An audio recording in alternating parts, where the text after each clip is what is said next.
I still see that you are joining, so we'll just wait a minute. In the meantime, I will share my screen and just give you a few introductory lines. Okay. I think you now probably see my screen. So about our workshop, and welcome to it. Now let us go to some introductory words.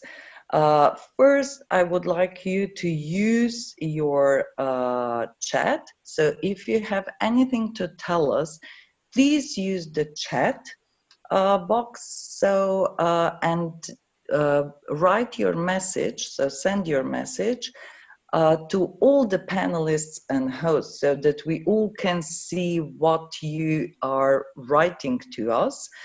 And as well, you can use to make questions.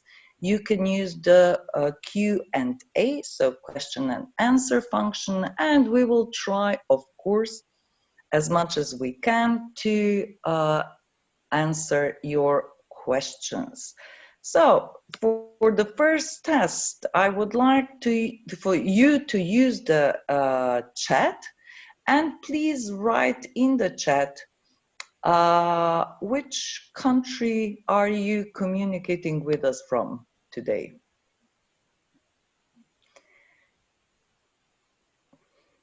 Oh, Portugal is with us. Very good. Slovenia, Poland, Romania, Germany, Spain, Lithuania, Austria, Romania, Belgium, Cyprus. Oh my God, we are covering Estonia. Hello. So very good, very good. France, good.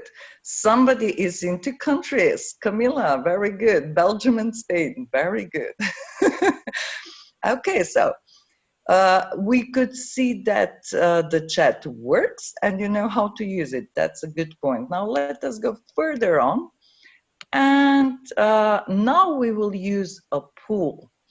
And what we first want to know from you is just to see the profile of our participants, so of you. We would like to you to answer the pool that is in front of you. Just click either you are representative of a PhD institution, of students, employers, or policymakers.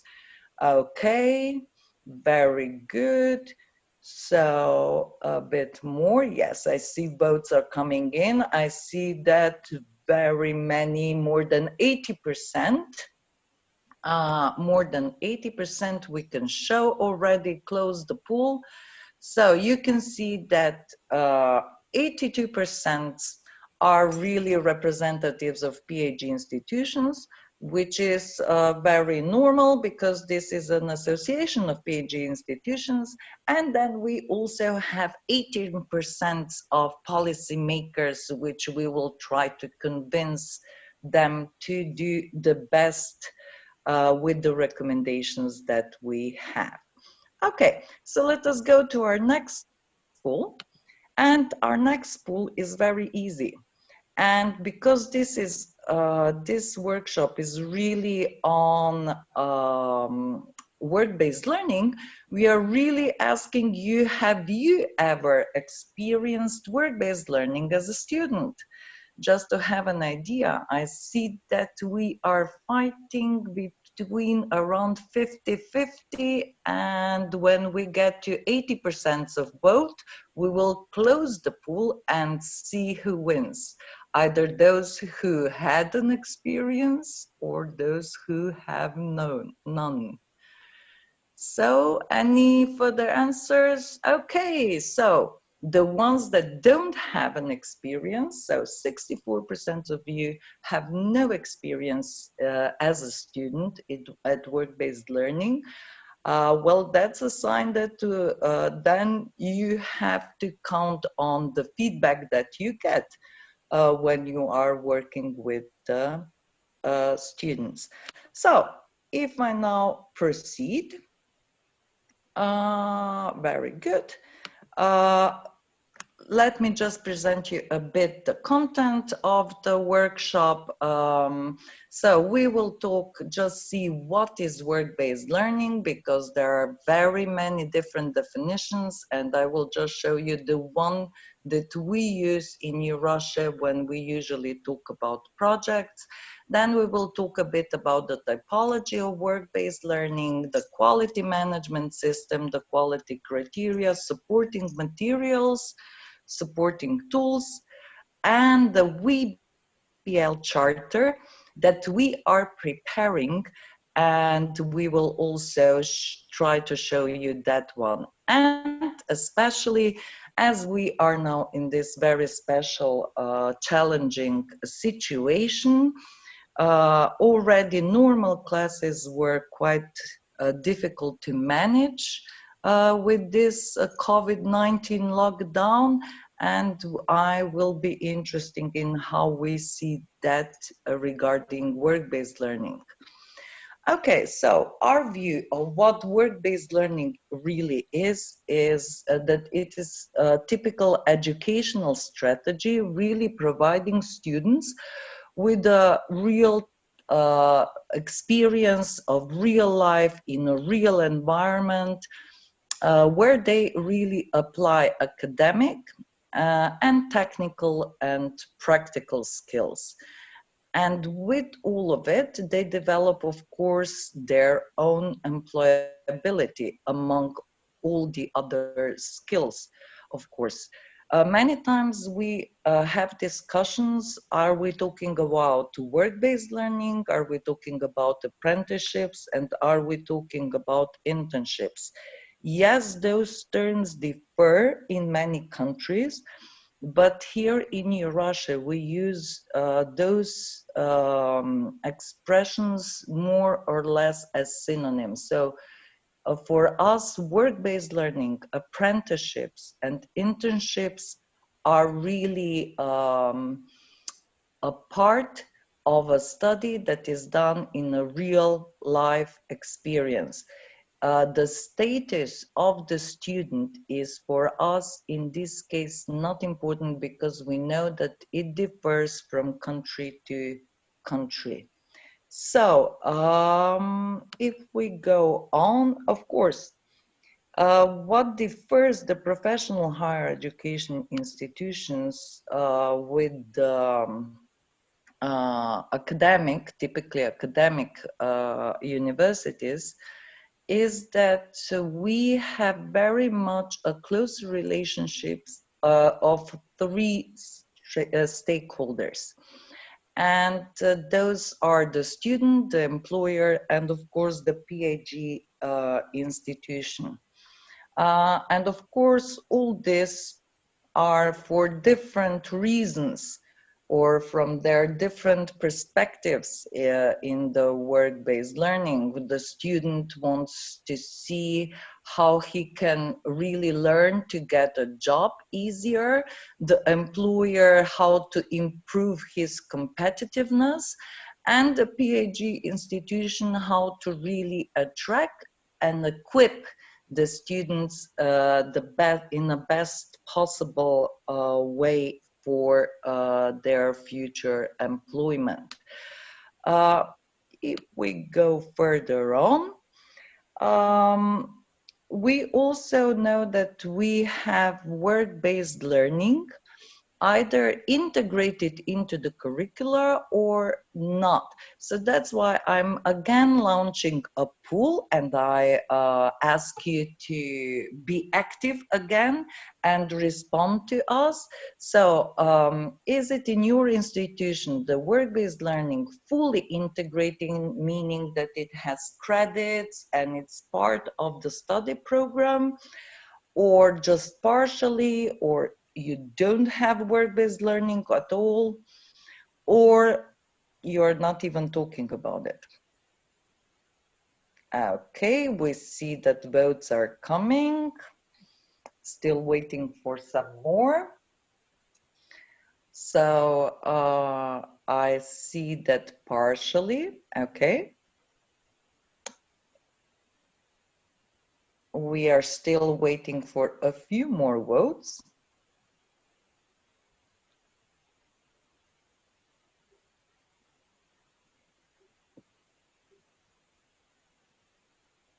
Okay.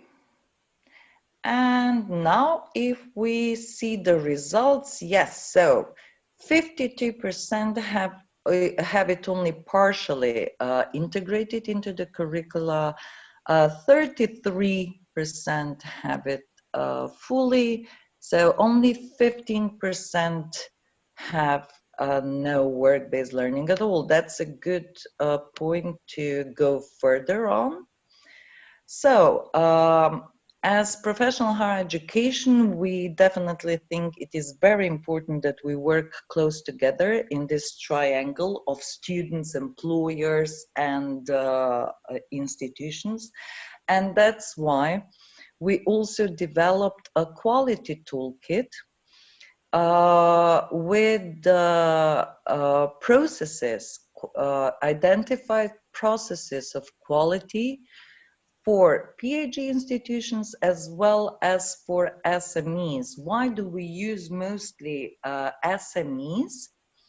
Uh, because we know that in, I think, all European countries, at least 95% of all the employers are small and medium-sized enterprises, so SMEs, and probably more or less 90% of our students are also hosted by SMEs. And the problem is that usually SMEs are the ones who don't have this big apparatus behind and the know-how of HR departments that would be big HR departments that would be in charge of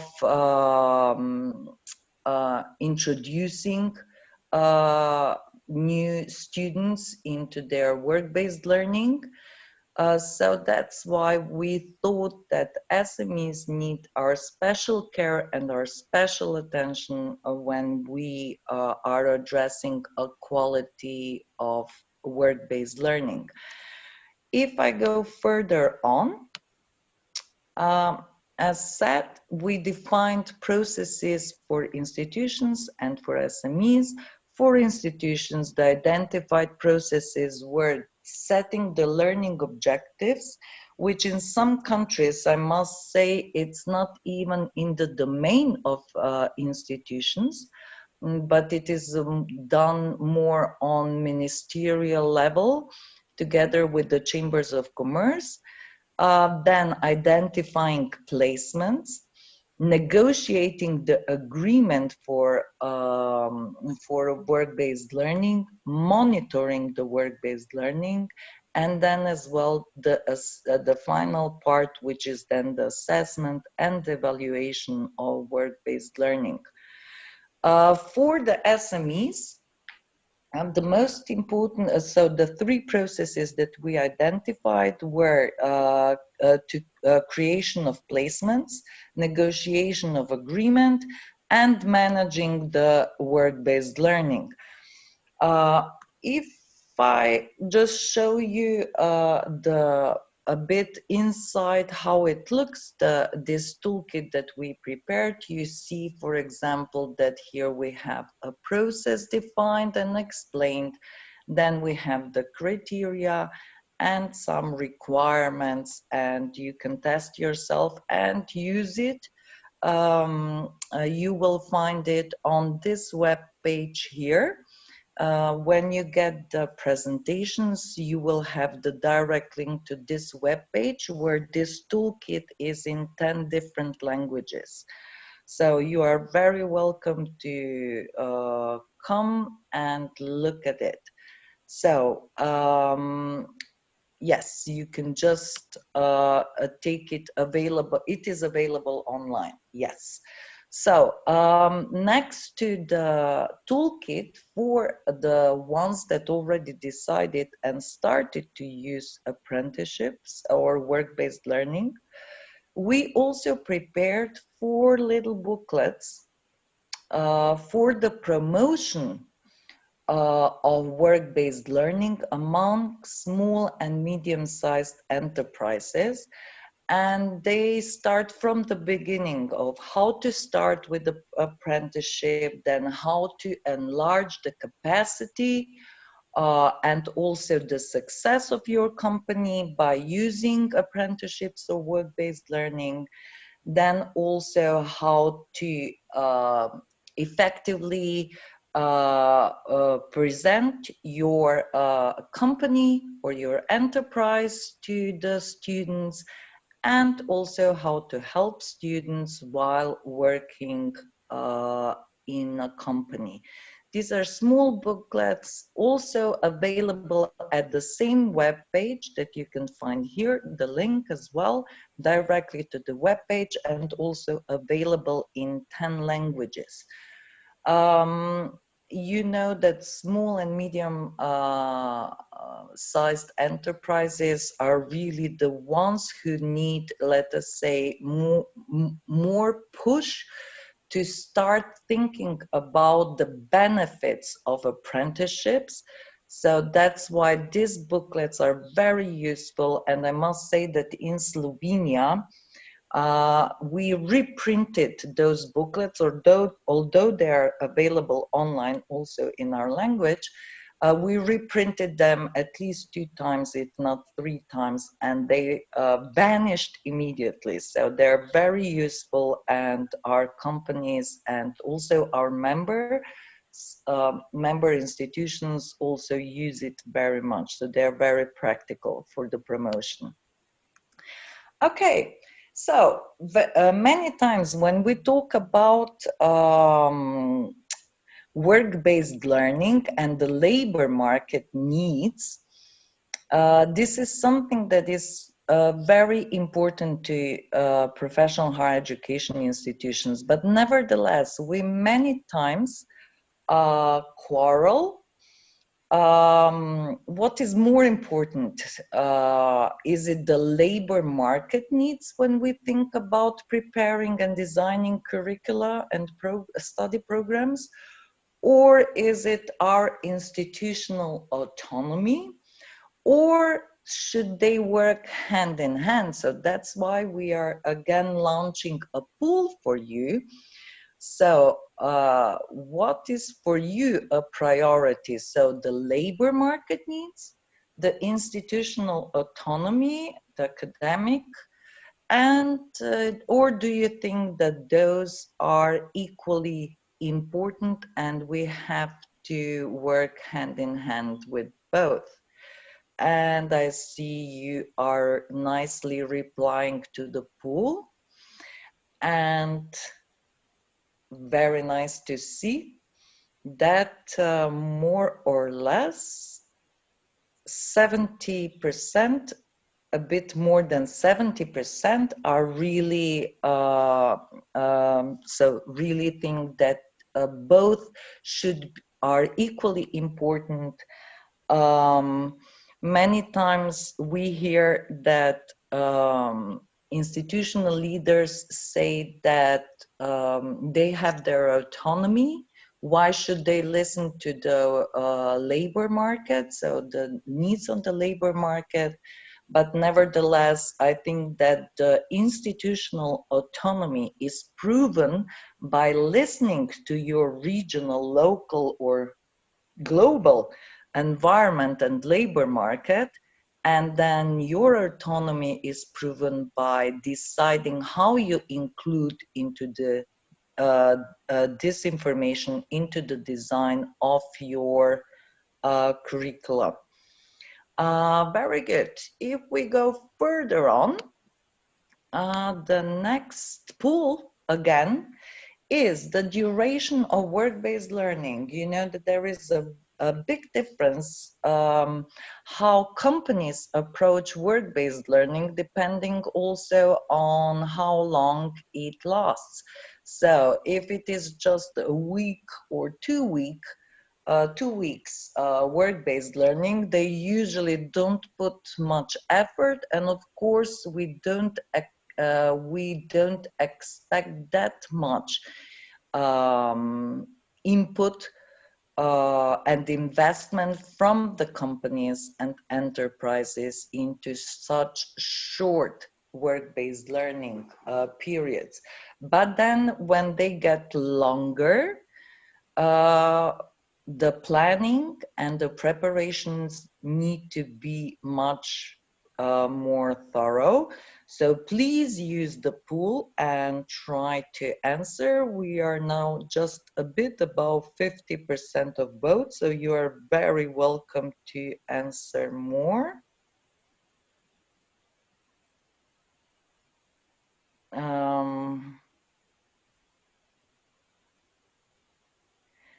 Okay, so we just are sharing the results. So you can see that by a slight difference, we are leading the 2 to 4 months duration and 1 to 2 months. Very few, only 11% offer a few weeks work-based learning, and 26% offer longer than 4 months work-based learning. Very good. So most of us, so the minute we are talking about a month or longer, this means that you have to approach um, your planning of the work-based learning very thoroughly.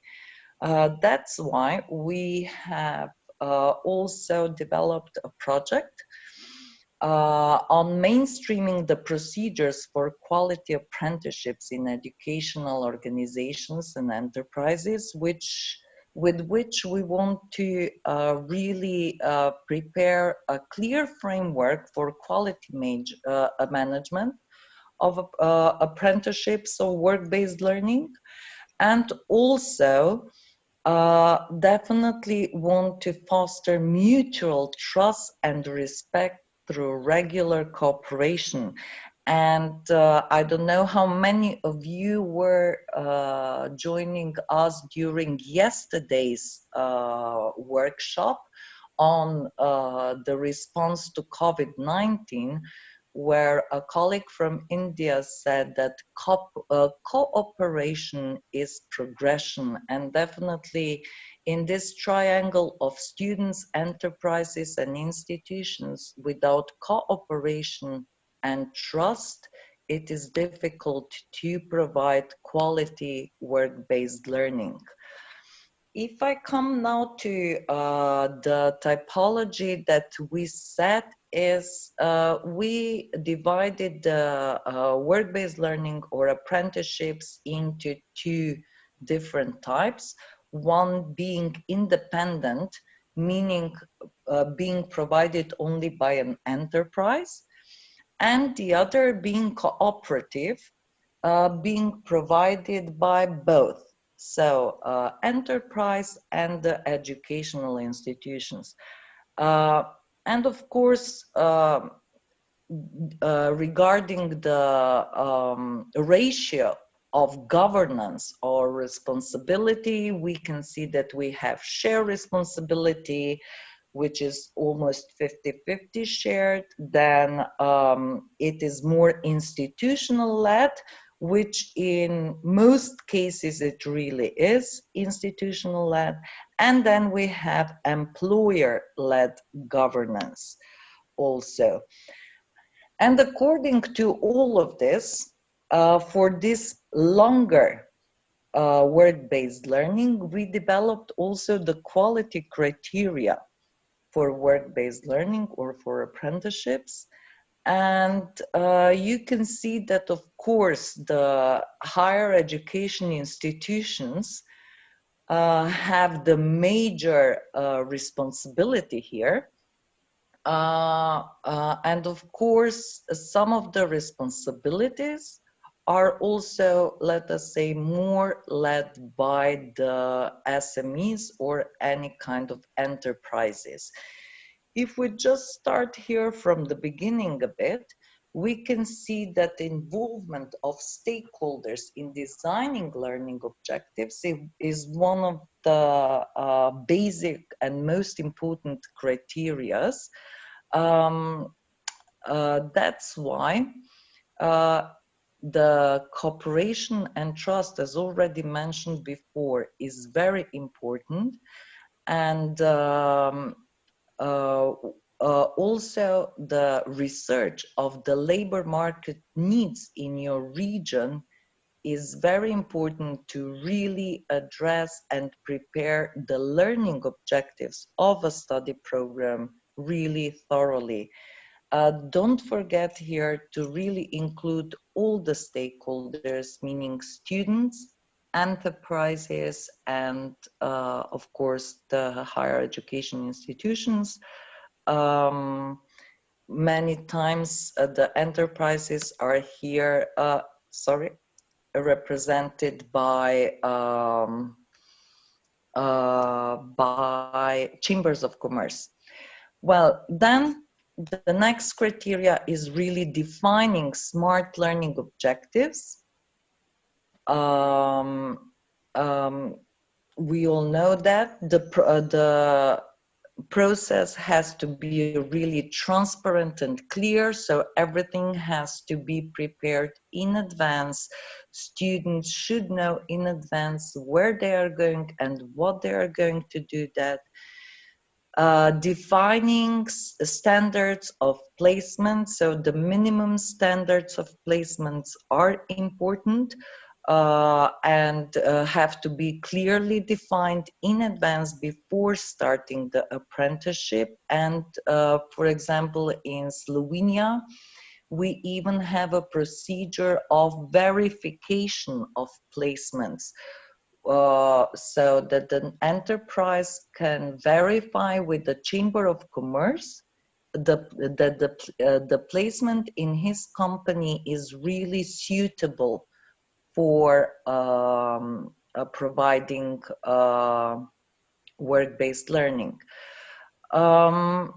And the Chamber of Commerce also has a register, holds a register with all the companies providing such verified placements. Then we also have to identify and find placement positions. And as already mentioned before, these 4 little colored booklets will help you here a lot, especially when trying to find small and medium-sized enterprises um, um, uh, in your neighborhood. Um, we also ask students, for example, to go and search for themselves, because we find that this is an important, also, let us say, experience for them, some kind of work-based learning, how to find a job. Because if they are able to find a placement, they can use this experience of trying to find a suitable placement for work-based learning also later on, as when looking for a job. So the same experience definitely applies. Then also the institutions are definitely also important when building capacity of SMEs. Many times, especially during the like 10 years ago, during the crisis period, we could see that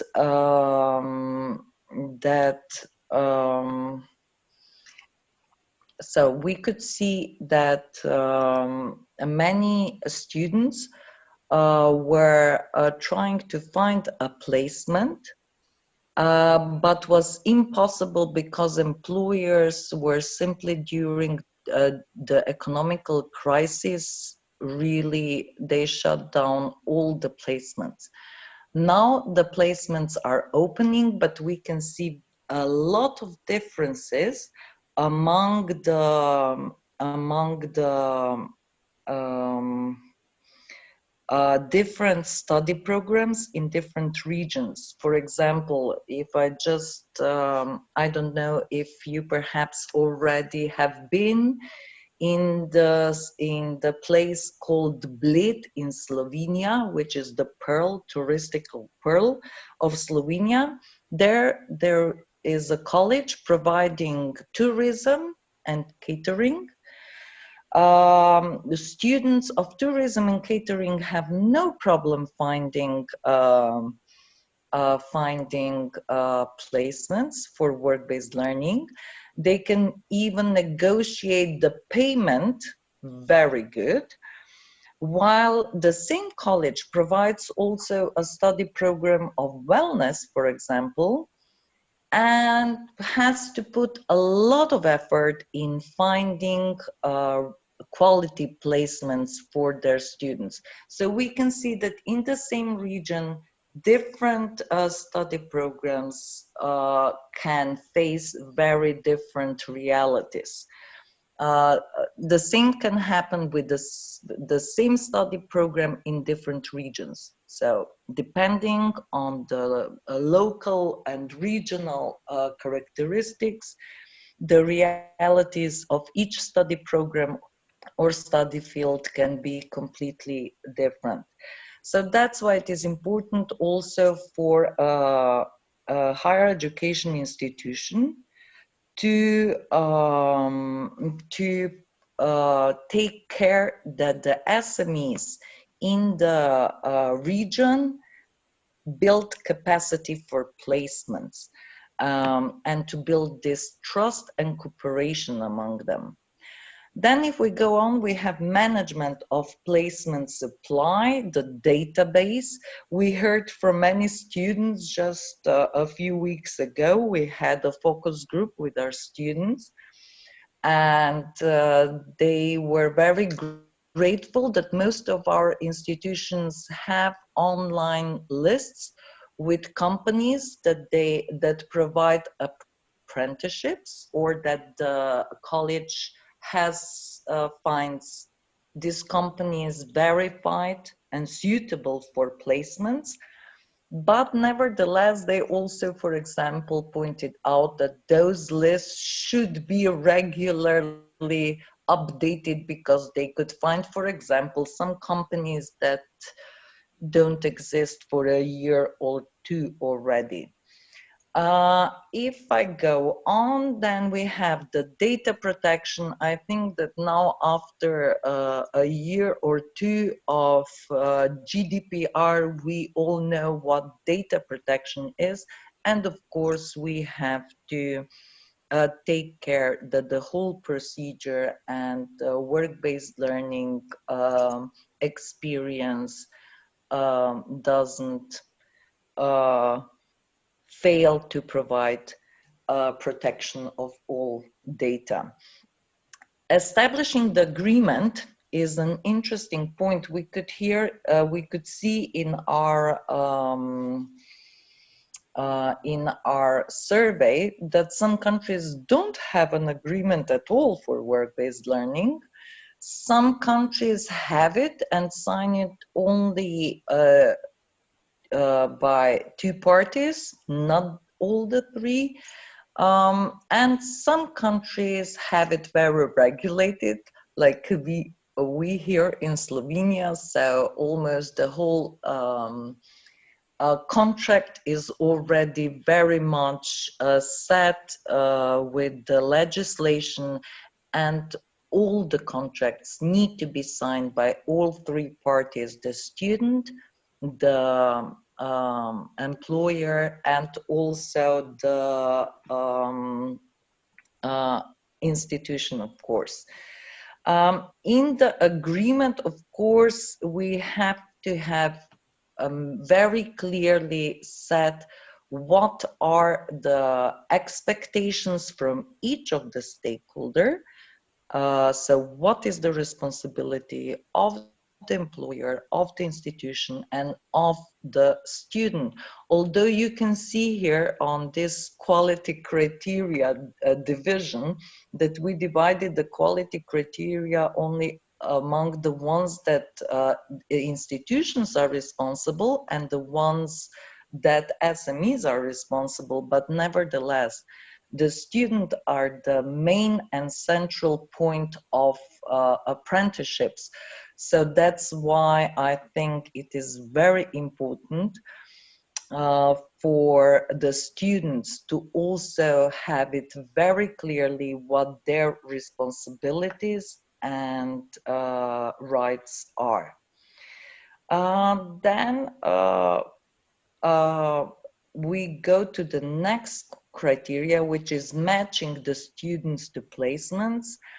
Some already do this, and this is to really try to connect the profile of a student with the profile of the company. For example, if one student excels in one specific area in his field and this company is looking for exactly that part, that specific area is an advantage, that we match those two. Um, some institutions already do that, some not yet. It is quite difficult. Usually companies come to us and ask us for, please provide us with your best student. But nevertheless, many of us experience that the best students in an academical way is usually not the best one in work-based learning, and vice versa.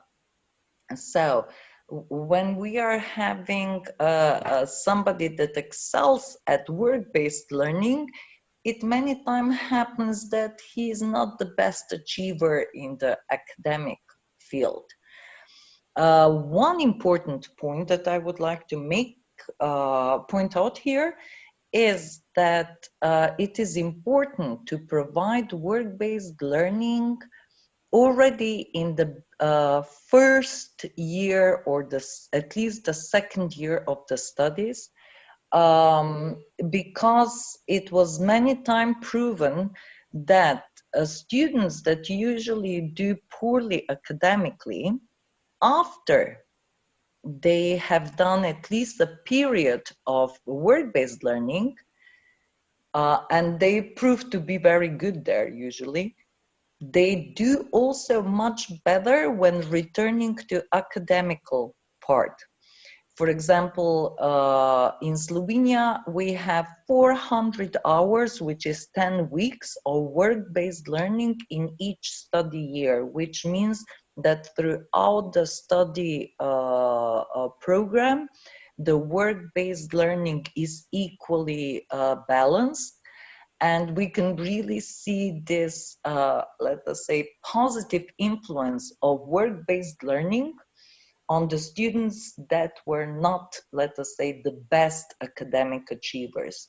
Once coming back, they also explained that it was much clearer what they were learning during the subjects in the institution after they have done the work-based learning. So good. If I go on, of course, then we have the easier part, or again, not so easy, the monitoring part of SMEs activities, and also students' activities during the work-based learning. So the majority of the work, if we want to prepare a quality work-based learning, the majority of the work needs to be done prior the student even starts the work-based learning. If this is prepared well, usually the work-based learning part goes very smoothly. By monitoring, usually colleges having 200 or even more students at the same time, being around 200 different companies, that is a challenging task to monitor, really.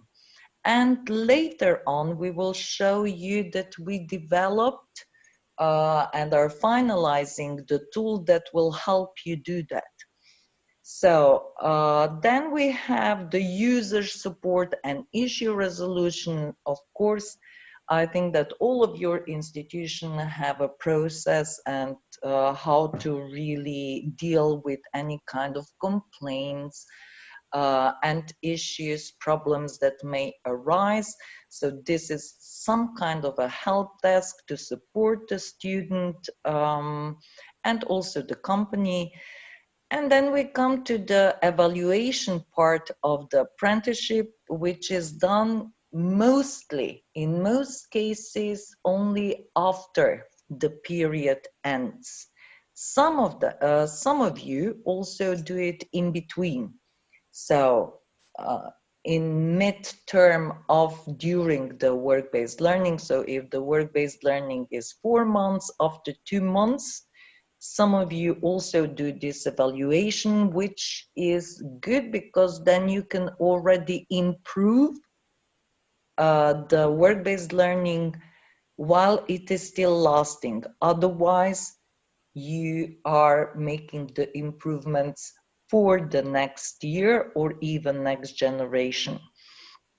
Also, the assessment design has to be prepared in advance. The student has to know in advance how he is assessed and upon what the student is assessed. And usually the assessment of work-based learning is done by both parties, so the enterprise and the institution. And usually this grade is shared 50-50 when giving a final grade. But the experiences are also different. Some institutions take into account 100% the grade of the assessment of the institution, of the employer, and some take into account 100% only the institution. Definitely, we think that a combination of both grades would probably give the best solution. Also, we usually provide employers, especially SMEs, with the way how to perform and also monitor the assessment, as well with the scale of assessment. Then the institution is usually the one that is in charge and responsible for the final grade, the certification, and of course, here when we talk about certification, yes, we provide the certification of work-based learning usually at the end of the work-based learning period. But nevertheless, if we are talking about lifelong learning, you might have students that would come and also want the ask for the work-based learning to be recognized, and quite a few procedures have been developed in institutions already quite efficiently, some with full recognition, some with partial recognition. So there are quite a few very good cases of recognition of work-based learning as well.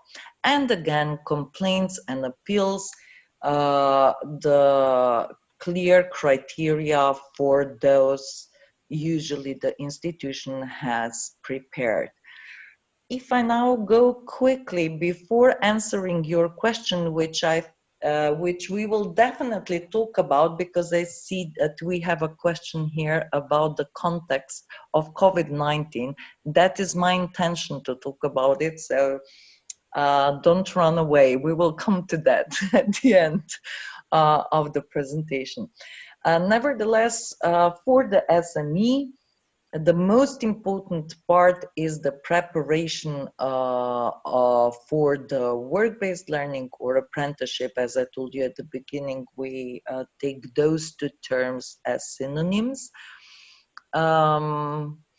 Then we also, the enterprise is also responsible for identifying the suitable mentor experienced mentor, establishing the agreement together with the institution and the student. Again, we are talking about matching placements for the enterprise. It is important also to think what kind of competences they would really expect from the students, yeah, and if any specific ones, to point that out already in advance. The important part is also integration of the apprentice. We heard from our students many times that if they were integrated and shown all the processes in the company within the first week, it was much easier for them to feel integrated and to really understand what they are doing and how this fits within the enterprise. While some of them who the enterprises didn't put that much stress on it, were felt really lost and didn't find the connection how the work that they do really fits within the whole uh, culture of the enterprise and also the strategy and what they do.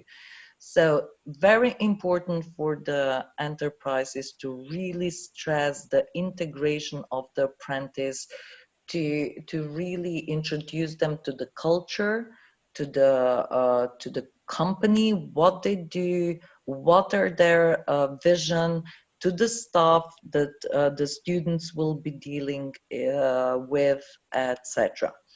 Then we have the mentoring part, which, as I said, here at the institution, we have the monitoring part, while here is the hardest work or the most active work is the mentoring part, when really mentor has to periodically demonstrate, have sessions supporting the student during his apprentice.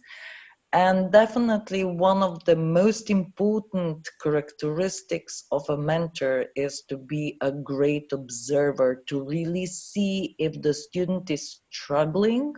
So has he been overloaded? Or is the student being bored because he can do more and be challenged more? So this is something that a mentor should really learn and have a close look at, and to really challenge the student all the time through the work-based learning, but not overloading the student. Of course, we have here at the end the records of apprenticeships. Some of those records are done regularly. And during the apprenticeship itself, some of you collect only the records at the very end of the apprenticeship. Here we have the assessment part. Usually, as already mentioned before, the institutions provide assessment schemes to and guidelines to enterprises. Nevertheless, some of the enterprises have their own assessment schemes, but then they have to adapt it also to the institutional ones. Also, the evaluation and the SME is done, and at the end, the whole quality assurance procedure really to gain this loop of the Deming circle, to really see what we can improve after the evaluation, and then start preparing for the next new apprenticeship. Now that I have been here for explaining you many things for so long, now I would like to revive your action. And one of the very, very hot topics, are students paid for their work-based learning? So please do respond to our survey. So are your students paid for the apprenticeship?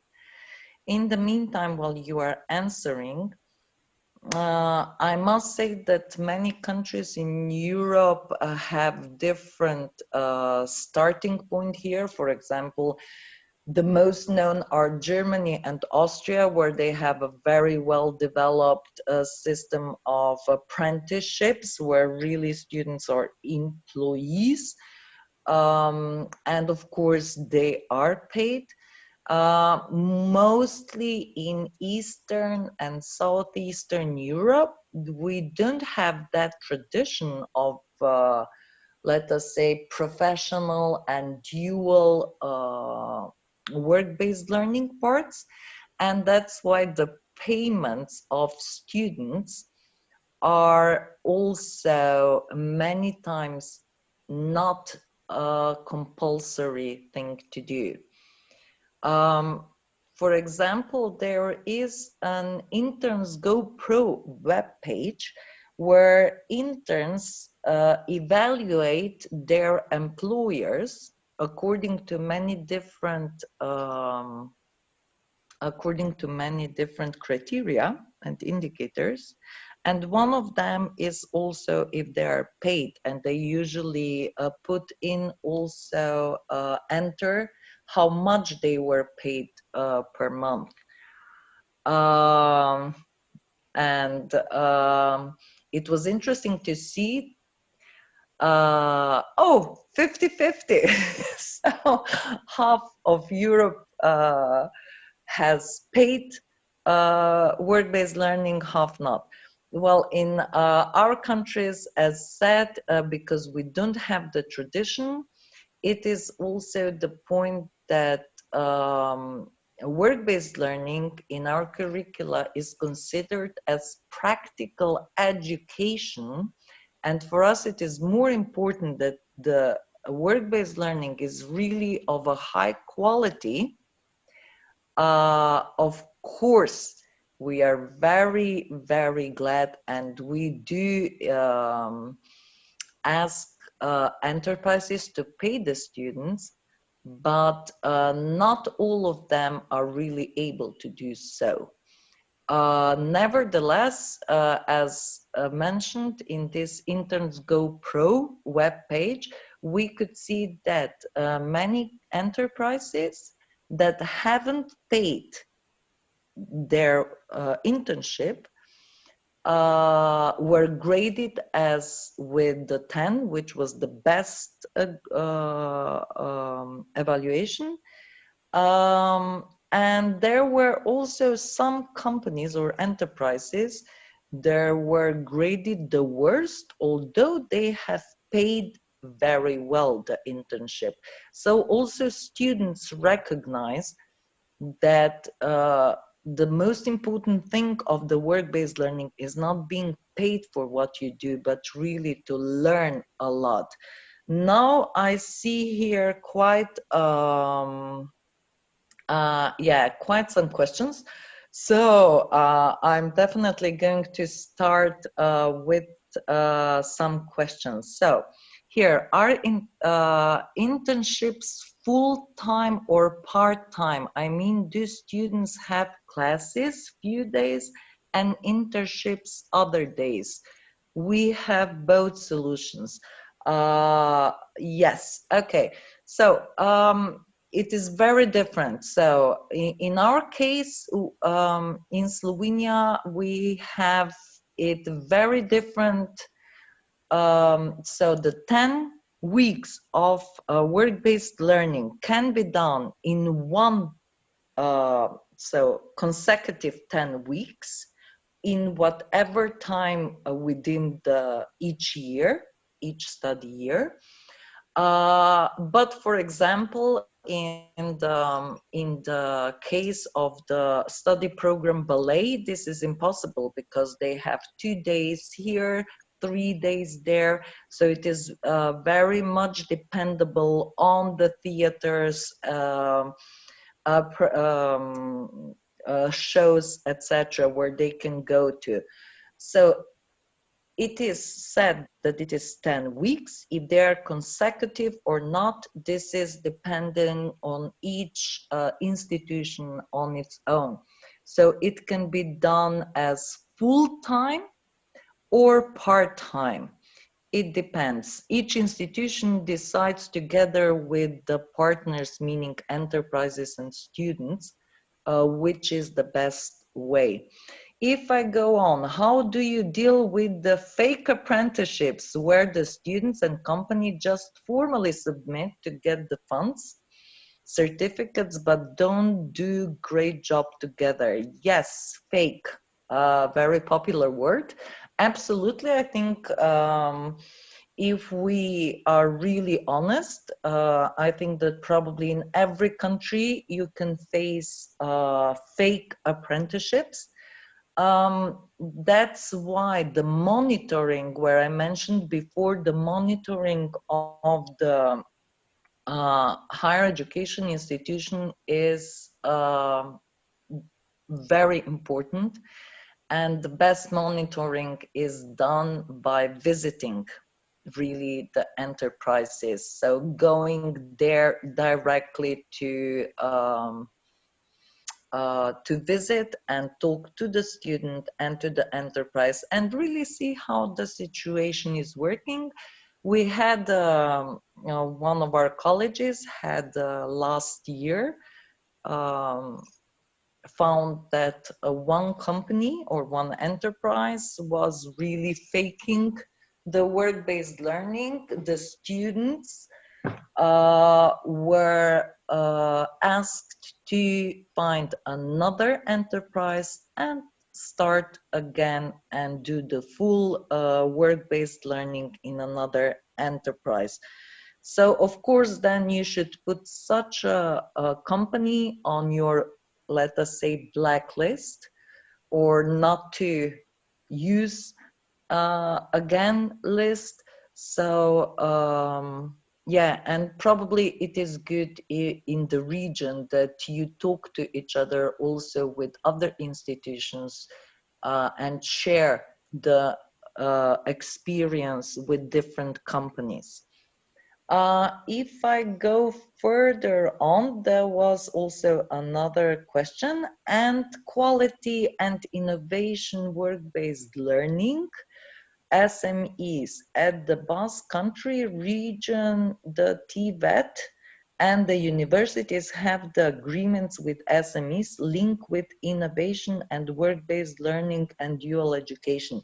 Yeah, well, the Basque Country definitely can be one of the how do I say, best practice cases for professional higher education, higher vet, TVET. They have a very good communication among all stakeholders, supporting and working together very closely. Yes, you are the Basque Country, you are definitely a very good example. And for example, Technica, if you were not there, I definitely advise you to go. Technica is like an innovation, innovational, educational and research center on TVET and professional education. Really, absolutely suggest you to go there and see. Question number 5, do we consider on-campus training such as student clinics or a hospital as work-based learning, so that the wage has to be considered? Because in that case, it is not a different company, it's the same education provider.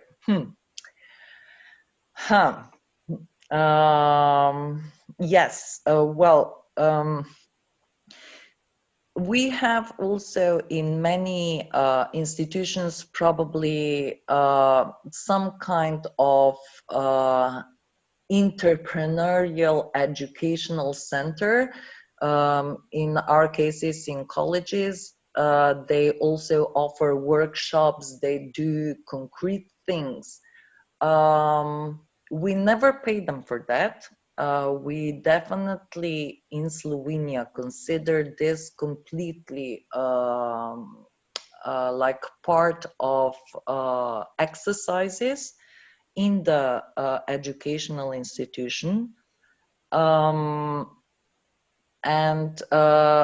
some of the students do some very small part, perhaps 10% maximum, or even lower, 5% of their work-based learning first in the environment of the institution and then go out.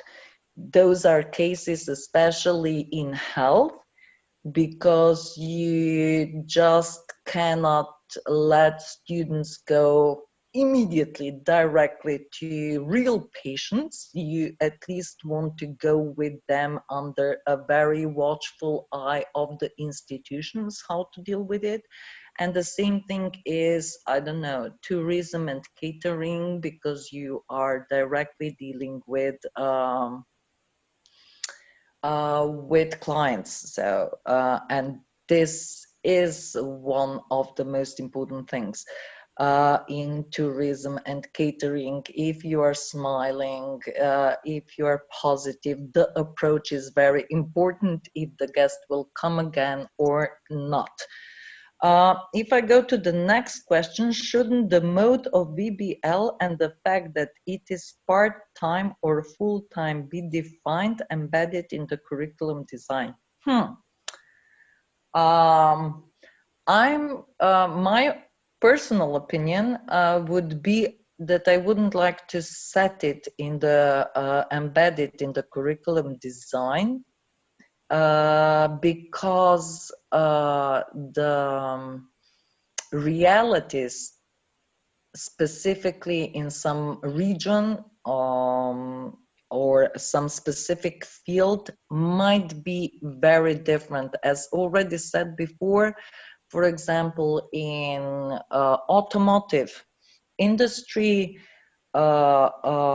you can't have a student doing the work-based learning for just, I don't know, 2 days or 3 days a week, and then again next week the same 3 days, because the process, the working process in the automotive industry lasts longer, and the student will then never go the whole working process through from the beginning till the end. He will always come in the middle of it somehow, or at the beginning, or only at the end. So that's why it depends again on the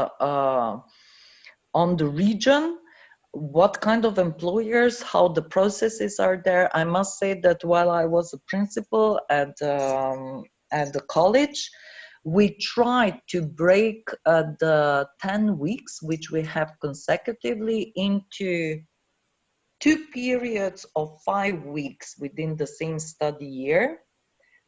And it proved to be not beneficial. And again, in other professions, it might be very different. I think that this kind of autonomy and flexibility has to be left to the institution, and even not, it can be in the same institution that it is different from program to program, study program to study program. Okay, if I go now further on, the next pool, yes. Do you think that work-based learning improves achievement of learning outcomes?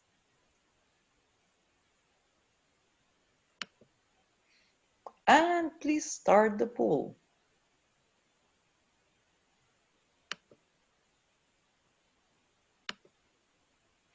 Woof, very good, very good. Now the picture is changing a bit. we could see, for example, while you are answering here, please don't forget to vote on the poll. We could experience, for example, that many students come from the work-based learning period and say that now they finally understand and completely comprehend what we were talking about during our academic part within the institution. And as we already have almost 70% of the votes, yes. So 78% of you definitely agree that work-based learning improves achievement of learning outcomes. Definitely not only improves, but you can very good also test the learning outcomes. If I go on, we have another question here, and this is, WBL offers better assessment of achieved learning outcomes. And this is something that I might come back to the question that I left out before, and that is from Annabella. In what extent will the actual context COVID-19 change the normal definition of BBL, and how can we deal on non-accepted online internships? Yes. So absolutely, we can see that VBL is a specific kind of learning. And I think that already for many of you, it was quite, and also for me, quite a challenge to deal with regular academic lectures, so teaching and learning during these last 2 months of the COVID-19 situation. But we haven't solved yet the issue of placements or work-based learning in the case of COVID-19. We are debating this a lot. I would really appreciate any of your good practices, what you have done. We can say that in many countries it was impossible even to provide work-based learning during the COVID-19. Although, for example, the enterprise was working, the colleges were prohibited to send students to work-based learning. So even if everything in the company was under control, from the government, we received a note that students are not to go to work-based learning. There were also a lot of discussions that this year, at the end of the year, because of course the year was coming now to the end and is coming to the end, that the work-based learning part should be simply taken as done, achieved for this study year, which we definitely complained about. We agree now somehow that now that we are slowly opening, students may do the work-based learning now, all will do it within the next 1 year. So they will be, we will give them the opportunities to progress to the next study year, but then within the next study year, they will have to do also the work-based learning part for this year. Because in our case, the work-based learning part is 40% of the whole curricula, which means a bit too much to just pass by. Um, Perhaps some online simulations can be done in some cases. I don't know.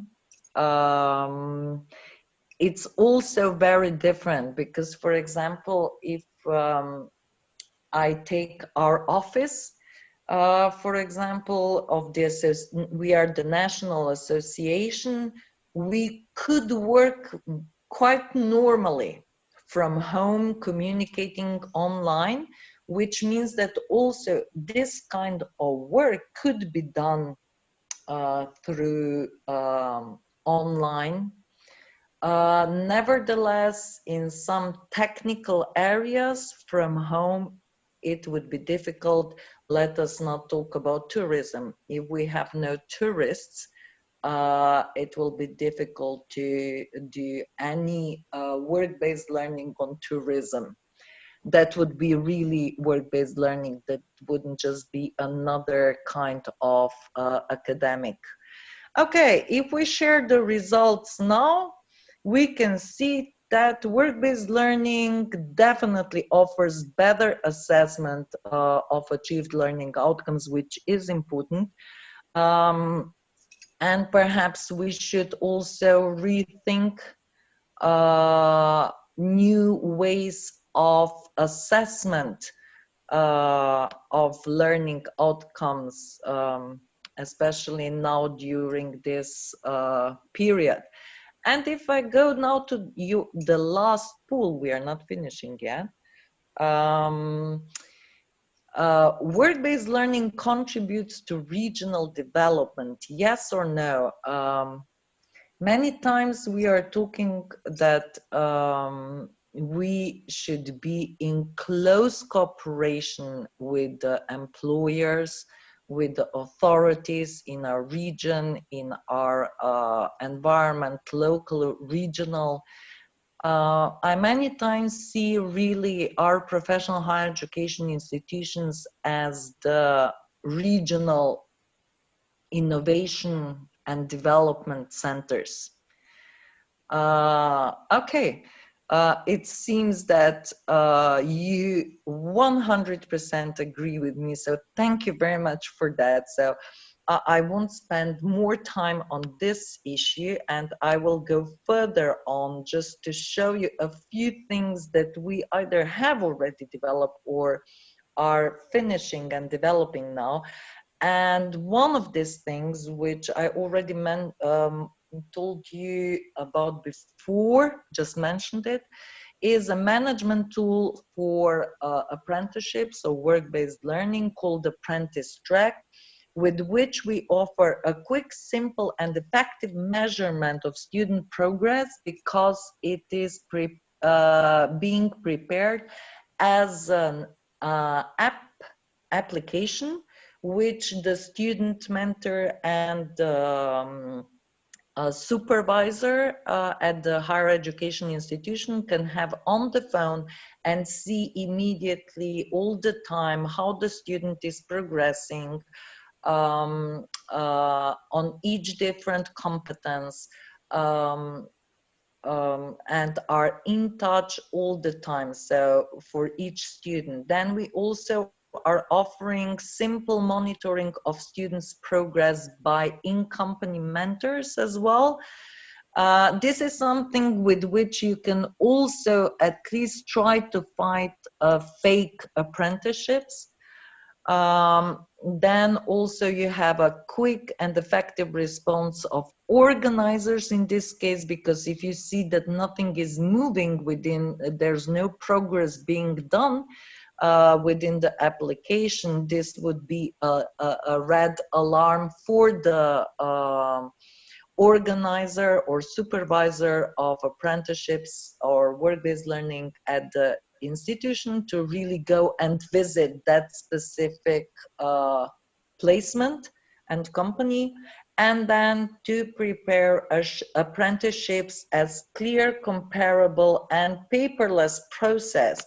And let us see how we are doing that. First, we had all the indicators and measurement criteria prepared in this report, which you can find already on the web page. And again, the link to the web page is here on the icon of the logo.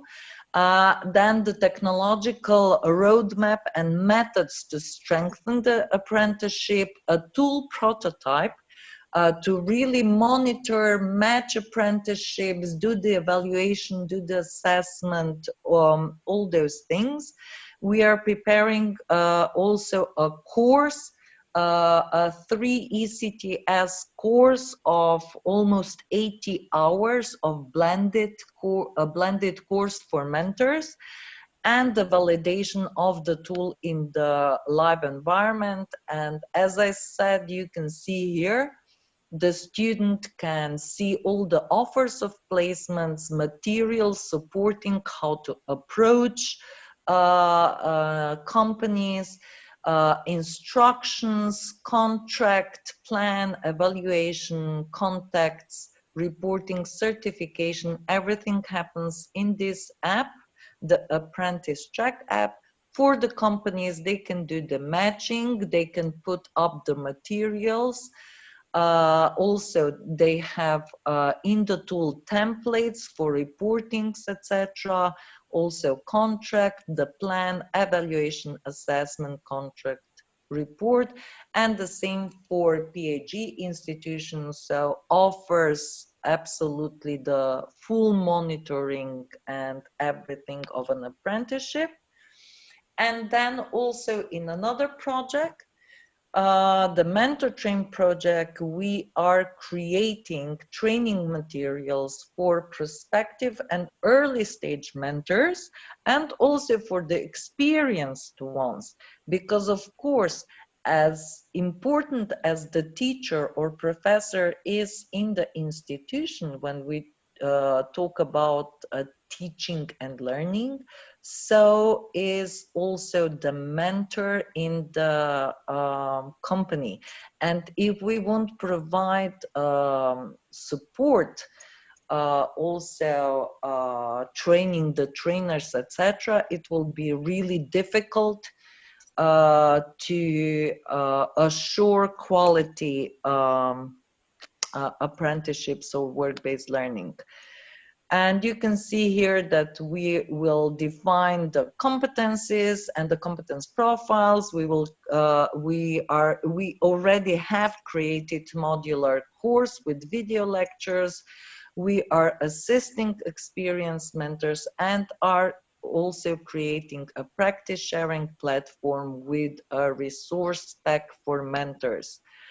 There are also other initiatives and services, especially the European Alliance for Apprenticeships has opened under the European Commission an apprenticeship support service. I advise you to visit it. You have there services that are already supported, which is knowledge sharing, networking, and bench learning. There are also quite a few webinars on work-based learning, apprenticeships, etc. And also there will be other offers of services that will come, so definitely advise you to check this part. And for the future of this apprenticeship support service, we as Eurasia are already being active in trying to connect all these different tools like Europass, because of course, if we connect Europass, you have a CV there. Students can use this CV when trying to look for a placement. And then, for example, also competencies that are achieved during the work-based learning can be entered then directly into the Europass CV of the student, which would be great that this automatic thing would work. Of course, we are here also following the ECAVET and most importantly, the European standards and guidelines. ESCO competencies, EQF, Selfie VBL, Erasmus Plus, and micro-credentials, which, as said, is one of the important tools also that we will use probably in the future to train our teachers and mentors more often. And we come now back to the COVID-19 and future challenges of work-based learning. So what are these major challenges? As said before, it is probably different from a study field to study field, how much it is really possible of the work-based learning to really be done not online, but through communication, through online communication. Definitely here some technical and medical fields would be probably very difficult, but we will definitely have to think of new approaches because autumn is coming, and things like COVID or any other thing, similar things might come back again someday. And this time, I think we should be prepared. So I think that challenges on how to provide work-based learning in circumstances like this is something that we should definitely dedicate a very good workshop. And those ones who were yesterday in the workshop on the response of COVID-19, you could see that there is a big demand to really sit down and now approach in a structured way and strategically the next wave. I hope there won't be any wave of any kind of virus again, but definitely I think that this was a lesson now, and now we all just responded instinctively. But for the autumn, I think we should all be definitely prepared better and more organized. Yes, this is also some kind question marks. If any of you have any good practice cases that you have gained during these 2 months on how to deal with work-based learning during the COVID lockdowns, please do not hesitate to contact us. If you would like to provide us with any recommendations on work-based learning and all those things, we are here to for you to contact us, absolutely open. And in the chat box now, again, you can use the chat box to really put down what you think should be Eurasia's contribution to work-based learning and the future challenges of work-based learning. Yes, I see the mobility possibilities. So you could hear yesterday from the representative of the European Commission that mobility will still be very much supported, very much promoted. It might even start as a virtual mobility for placements. And then if the lockdowns are loosened, it may be prolonged as a real mobility, like really country mobility. The internationalization will change. Yes, this is a context that we should definitely look how to approach in the future. Employers need to provide information on the latest news from their companies in order to provide Yes, very good comment. We heard also from a representative of a quality assurance committee at one college that students miss information what they are going to do before they enter the work-based learning. They know very generally, but they want to know at least uh, this week for the next week exactly what they will be doing, what are the expectations, etc. And in this regard, we still have to work a lot with the companies, absolutely, to try to really let students know in advance how to deal with it. In this way, we will know more in the okay. If you are interested in how our members are dealing with COVID-19, visit our website. Yes, that's the message from you, Russia. Yes. So, are there any further questions or any that I didn't answer or I missed during this presentation of mine?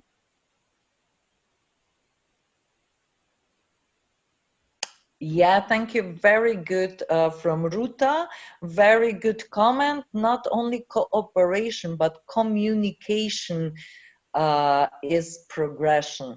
Yeah, I think that communication and cooperation, without communication, you can't have probably cooperation. Although I'm not a philosopher, so I wouldn't know it exactly in theory, but in my very operative head, I think that without communication, you can't have cooperation and you can't have trust. And trust is definitely the main point of our triangle student, employers, institution. Yes, you will get the PowerPoint, absolutely. And for the recording, I think probably I won't promise too much. This the secretariat will answer. Otherwise, we also prepared the work-based learning charter, but as we already agreed that we will have to meet on another occasion to discuss the future challenges of work-based learning, I will be most happy to present it to you next time, as my time is coming to an end. And that's why, yes, the quadruple helix, yes, agree. So on this spot, I would agree and thank you, all of you, very much. I hope to hear from you again, either online, but I hope also face to face, and to really start preparing in a structural way the our institutions how to approach work-based learning in the autumn. On this point, I would thank you very much indeed. Looking forward to hearing and seeing more of you. Thank you very much. And don't forget to join us for the micro-credential workshop at 1 o'clock this afternoon. Thank you and goodbye.